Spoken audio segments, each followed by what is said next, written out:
近10年的安稳被打破，解放军2架战机巡飞苏岩礁，教训韩国，中国来真的。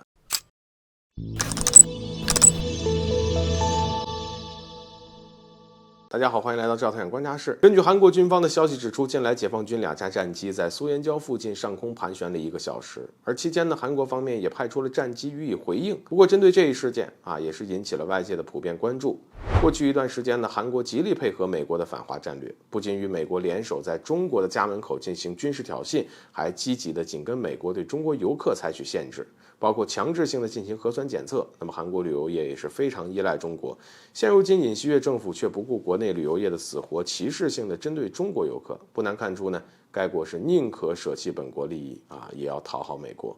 对此，中国也接连发出警告，但每次警告都石沉大海。无奈之下，我国只能采取行动。此番解放军战机巡飞苏岩礁，显然就是对韩国的一次反制。韩国方面在报道这个消息时，口中的鲤鱼岛呢，其实就是我们经常提到的苏岩礁。至于为什么韩国方面的说法与我国不一样，那是因为早在2001年，韩国为了强行霸占苏岩礁，便把该地命名为所谓的鲤鱼岛。那么说起来韩国与中国之间因为苏岩礁一度也闹了不少矛盾，不管是以前还是现在，中国都不会在国家主权和领土完整这方面来让步。所以在2013年，我国为了更好地维护国家主权以及领土完整，就将苏岩礁列为东海防空识别区。而值得一提，苏岩礁是一个位于东海北部的礁石，距离中国最近只有132海里。本以为韩国会因此消停，哪知道韩国得寸进尺，公然与中国叫板，也将该地列入韩国的防空识别区。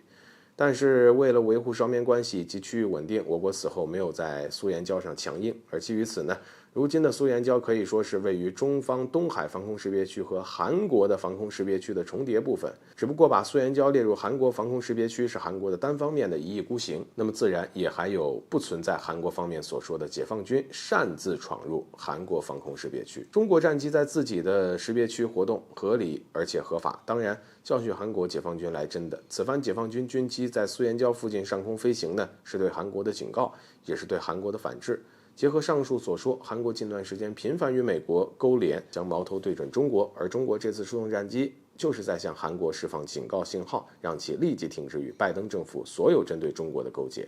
而其次呢，苏岩礁本来就是中国东海大陆架的暗礁，之所以叫苏岩礁，就是因为其是江苏外海的一块礁石。韩国从1987年就开始打苏岩礁的主意，我国是考虑到双边关系，所以一直都是睁一只眼闭一只眼。结果韩国一再无理，包括在2018年单方面将苏岩礁列入其防空识别区。对此，中国也是时候该敲打了。近10年，中国一直没有在苏岩礁上发声，就算是2018年，也只是低调的报道了一下。可现在呢，中国的举动意味着近10年的安稳很可能会被打破。如外界所说，线下的韩国恐怕是睡不着了。中国战机的举动很可能会预示着该国将要拿回自己的地盘。那么不管这一猜测是真是假，总之中国是绝对不会放过一而再再而三的挑衅叫嚣，触及中国底线的国家。还是那句话，苏岩礁是中国的，过去中国是出于仁慈，不忍心让两国关系走到低谷。但如果韩国执意要跟美国对付中国，那我国也将不再客气。好了，本期节目就到这里，欢迎点赞转发，留下您的精彩评论。